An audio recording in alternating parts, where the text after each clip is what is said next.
पत्नीने तुमच्यावर पोटगी, खावटी, कौटुंबिक हिंसाचार म्हणजे DV यापैकी केस केलेली असते. त्या केसची सुरुवात बघा. माझं लग्न पतीबरोबर डॅश डॅश दिवशी झालं.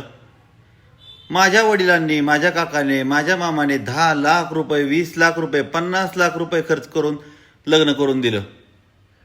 दागिने घातले, पतीला दागिने दिले, पतीच्या आईला दागिने दिले. आणि केसची शेवट, मला आता जेवायला पण नाही आहे, मला खाण्यापिण्याचं पण नाही आहे, मी एकदम गरिबीत राहत आहे.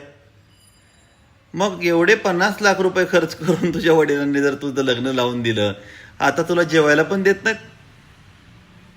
या गोष्टी तुम्ही माननीय कोर्टामध्ये हायलाईट करा, तुमच्या म्हणण्यामध्ये येऊ द्या. का नाही?